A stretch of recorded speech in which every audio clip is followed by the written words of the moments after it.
What is up, guys? Collier225 here, and just a couple minutes ago the Apple Keynote had just finished, and now I'm just going to give sort of a post review on my thoughts and what they mentioned in the keynote in case you didn't watch it.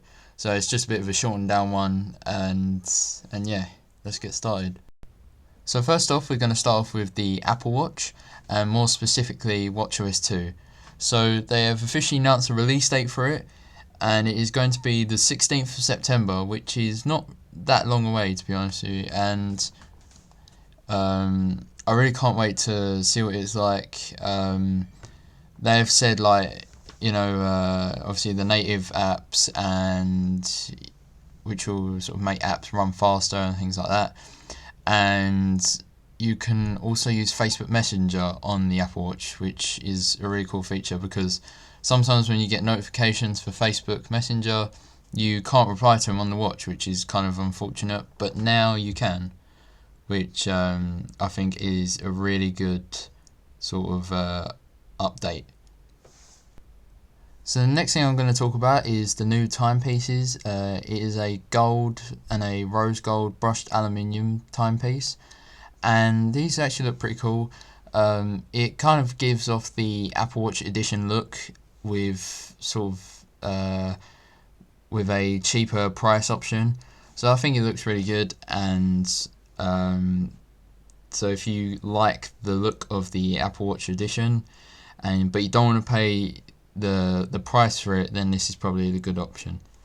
So the last thing I'm going to talk about the Apple Watch is the new straps, and I felt that this was needed. They needed to make more straps, like more of a variety for people to choose from and customize their watch. And yeah, I think the new straps that are coming out look really nice. These are only a few of them. These are like only the sport ones, like the sport bands. There are more like this weird leather one and various other ones, but these new sport bands I really like. So the next thing I'm going to talk about is the new iPad, the iPad Pro. Now, I'd just like to say the size of it I think is insanely huge, but I mean, like, if you're looking at it as like, if you wanted to buy it to just really watch films and work on it, heavily work on it, and I think it's it's a great device for that. It will definitely serve that purpose because when I watched the keynote, the sort of from what I saw, the quality of the screen looked really amazing, really, and so did the sound system. And I think if you're sort of like not going to move it around a lot, then it's going to be a great device for that. But I don't think the sort of portability of it isn't going to be that good because you're just lugging around a gigantic iPad everywhere. So I think this iPad, it has its pros and cons, I think. So the next thing I want to talk about is the Apple Pencil. Now, to me, this is pretty useless. I can see how it can be used for other people, but for $99, I think it is far too much. And also, you need to charge it as well. And I mean, the charging is quite convenient. You just plug it into your iPad through the Lightning, charge, like sort of the Lightning charger. But I mean, if you really just wanted a stylus, then you could just go on Amazon and buy a stylus that looks the same with a more pointed edge instead of the ones that are sort of round shaped. But yeah, you could just buy one with a more pointed edge and just use that, and that is going to be far more cheaper than this. So I mean, if you're a real hardcore Apple fan, then I'd probably suggest this for you. But for me, I mean, I really like Apple, but I wouldn't pay like $99 or £99 for a stylus. I'd also like to mention with the Apple Pencil that a couple of years back, Steve Jobs was talking in a keynote, I think about the iPhone 3GS or just the iPhone 3, and he was mentioning that he really dislikes styluses, and he was saying, who wants a stylus? So the next thing I'd like to talk about is the new Apple TV. From watching the keynote, I thought the Apple TV looked really nice.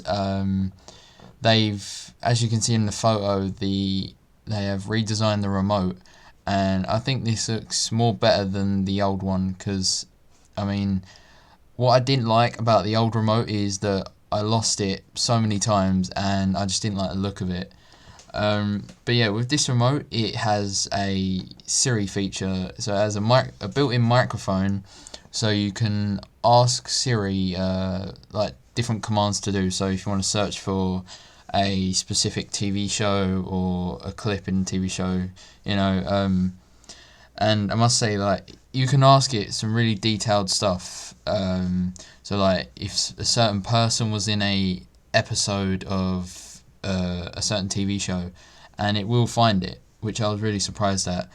But and as you can see on the top of it, it says there is a touch surface. So instead of the sort of rounded remote button with the sort of up, down, left, right, but now it's just sort of like a swipe. So I think this will make things go a bit faster with, like, from switching between channels and stuff. So I thought that was a really good innovation. So the next thing I'd like to talk about is the App Store on the Apple TV. There's going to be games like Crossy Road, Guitar Hero, and some other games. I've forgotten the names, but there is going to be more games on the release date. And I think this is pretty cool. It sort of brings it's not really a gaming console, I'd say, but it has like a slight aspect of it, which I think is good, because the people that like sort of mobile games, they can play it on the TV without just airplaying it. It's a bit more like it's made for the TV. And also with some of the games, you can play with other people, and they don't all have to have Apple TV. Some of them can have like iPods, iPhones, etc., which I think is really a really good idea. There was also one more thing I forgot to say about the remote, and that is it is required to be charged, but with one single charge it lasts for 3 months, which I think is really amazing. So the last device I'm going to talk about is the new iPhone 6. They've added a new colour. It is a rose gold. It looks kind of nice in my opinion. I mean, to me it kind of just looks a bit pink. I don't really see the gold in it. So personally, I wouldn't buy it if I was going to buy a 6S. But I mean, it looks okay, but I would probably just buy a space grey or a gold. So one of the new main features they've added into the iPhone 6S is called 3D Touch. Now basically 3D Touch is, say if you wanted to go onto an app but you only wanted to look for something specific. So for example, say if you wanted to go onto the camera app and you just wanted to take a selfie. What you do is you put your finger on the camera app, you'd hold down on it and it would come up with a setting saying take a selfie, and you can just go on that. So it's kind of like a shortcut to just like mess around with the different settings on the camera app. So if it's like you have to change the camera face and stuff like that.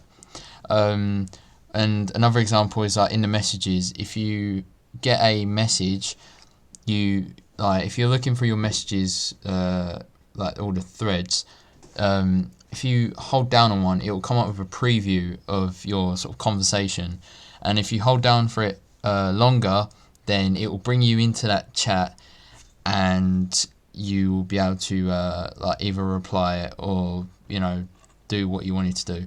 So that's what was my understanding of it, and yeah. Okay, so the last feature I'd like to talk about with the iPhone 6S is the live photos. So basically what it is when you're about to take a photo, it will record, I think, 1 second before the photo and 1 second after the photo, or something like that. And and basically what it is, if you view it as a live photo, it is kind of like a GIF, you would say. And yeah, so you could add this to your wallpapers. So it's like the Apple Watch.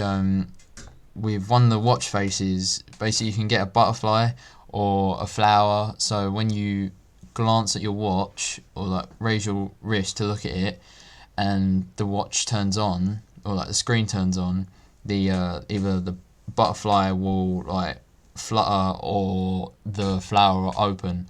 So maybe when you turn on your phone, the lock screen will give off this live photo. So I think that is a pretty cool update that they've added to the new iPhone. So that's it in the video. If you enjoyed the video, then please click the like button down below. If you want to see more sort of post Keynote reviews, then be sure to put in the comments down below. And if you want to see more of my content, then don't forget to subscribe, and I'll see you in the next video.